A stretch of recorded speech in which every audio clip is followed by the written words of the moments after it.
Hello, I am Professor Kalpesh Patel, Electrical Engineering Department from the Mahatma Gandhi Institute of Technical Education and Research Center, Navsari.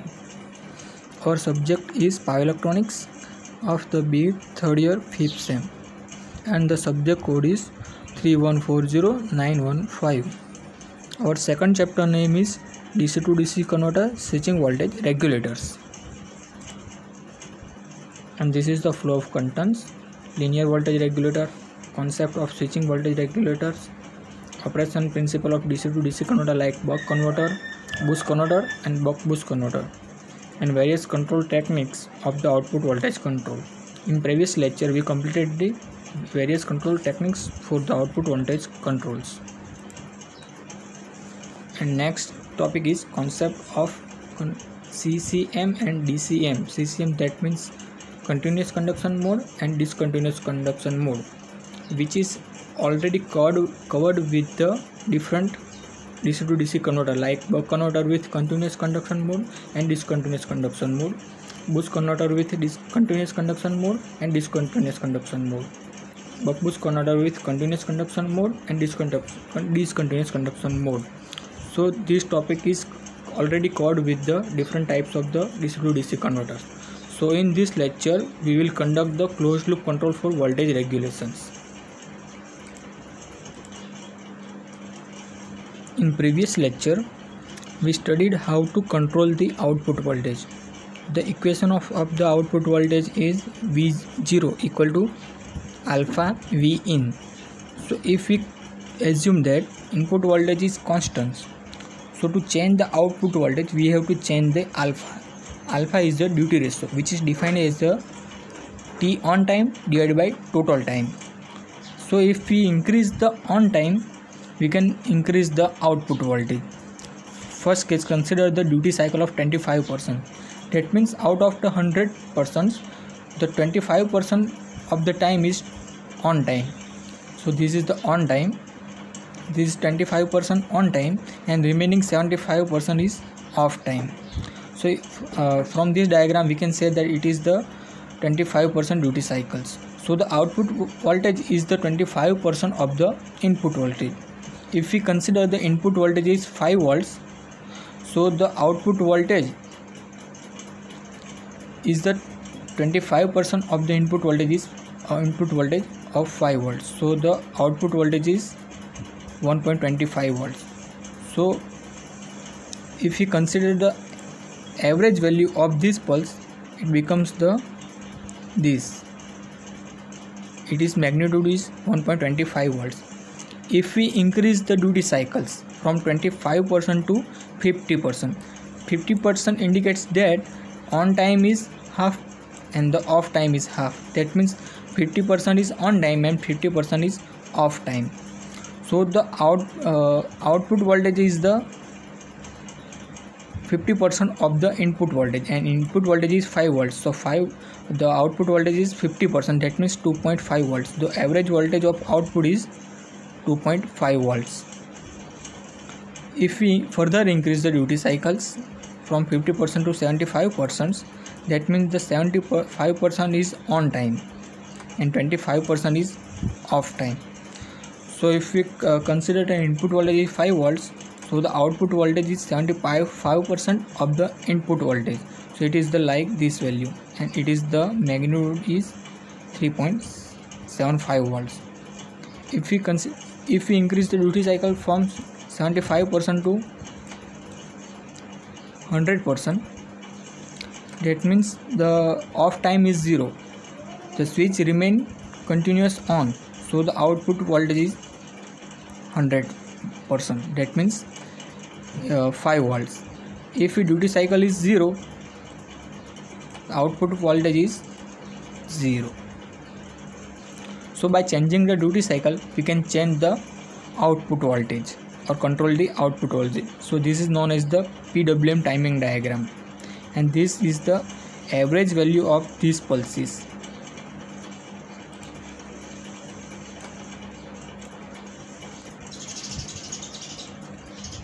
Now we understand what is the closed loop control of the DC to DC converters. So this is the closed loop control block diagram. Here we consider the application of chopper drives is the DC motors. Suppose we have to change the speed of the motor, or we have to maintain the speed constants.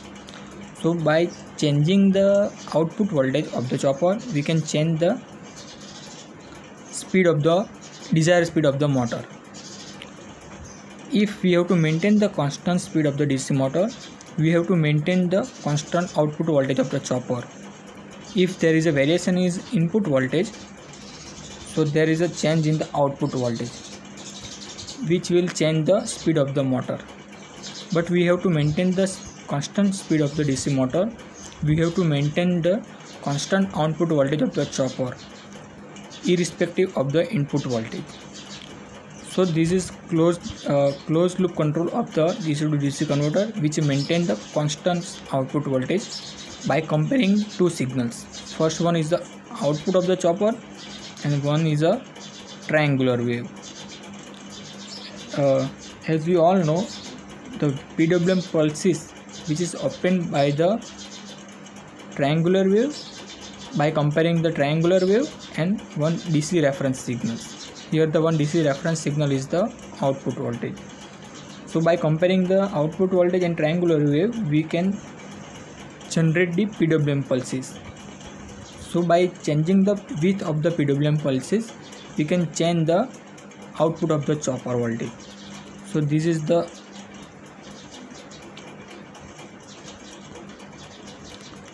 here we consider this is a triangular wave which is generated by the ramp oscillators, and one DC reference signals. This is constant magnitude DC reference signal which is sensed by the voltage sensor, and these two signals are compared with the comparator.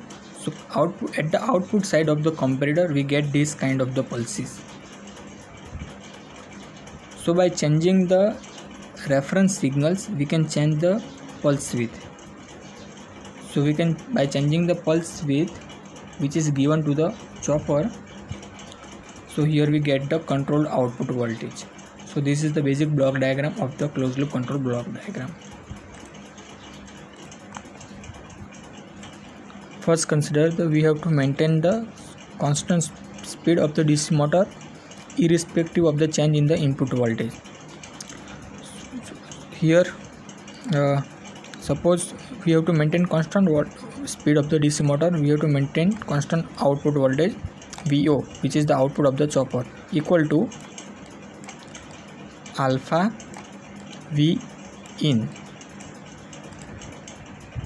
So the output voltage is a function of the duty cycle and the input voltage. Here input voltage is V in, which is given to the input side of the chopper. Suppose we have to maintain the constant speed of the DC motor, we have to maintain constant output voltage.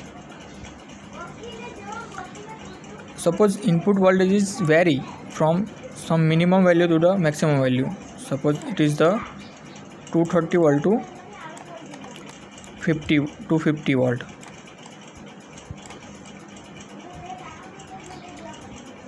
So we have to decrease the magnitude of the duty cycle to maintain the constant 230 volts. Suppose the output voltage is 230 volt, which is the desired output, but if input voltage is increased from 230 volt to 250 volt, so the output voltage also increase. So to maintain the constant output voltage VO, we have to decrease the duty cycles. So this decreased duty cycle, which is obtained by comparing these two signals, one is the output voltage sensed by by comparing the triangular wave. So by decreasing, now we consider how to decrease the duty cycles. So to understand this, we have understand this diagram. This is the triangular wave which is generated by the ramp oscillators, and this is the output voltage of the chopper. So we have suppose output voltage is increased, so this increase from this value to this value. First we understand how PWM pulse is generated. comparator plus is given to the triangular wave and minus given to the output voltage. So whenever the magnitude of the triangular wave is higher than this value, pulse width output of comparator is high. So if we extend this point,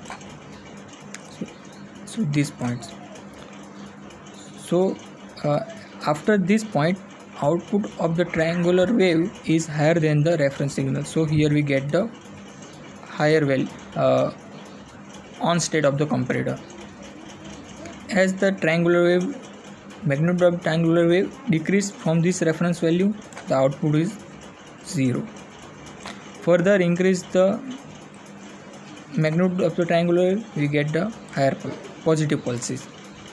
Suppose the output voltage is increased. So to decrease the output voltage, we have to decrease the pulse width of the chopper. So output voltage decrease. So if we extend this point,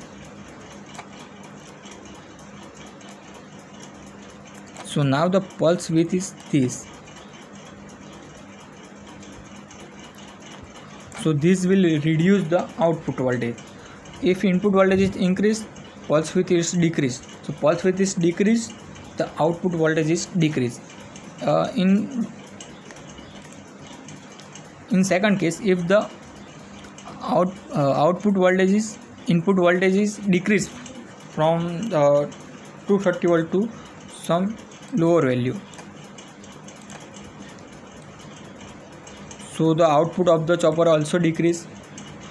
If we so we have to increase the duty cycles, that means on time increase. So this will increase, extend this point and this point extend. So now the pulse width is this, so which is the higher than the previous value. That means the output of the chopper will increase.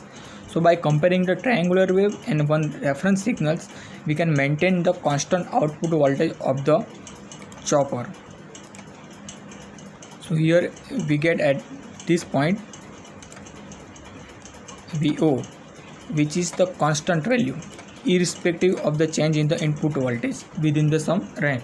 So we get the constant speed of the DC motor. Now consider the second case. The application of DC motor which is used in industry. We need various speed of the DC motor for different types of applications. So by changing in these situations, this portion is removed from the output side. So here the one reference signal is given by the externally. So by changing this value, we can change the pulse width. If we increase the reference value, output voltage is also increased, which will increase the speed of the DC motor. If we decrease the reference value, this will decrease the pulse width and finally decrease the output voltage. So by setting the desired value of the reference voltage, we can change the speed of the DC motor.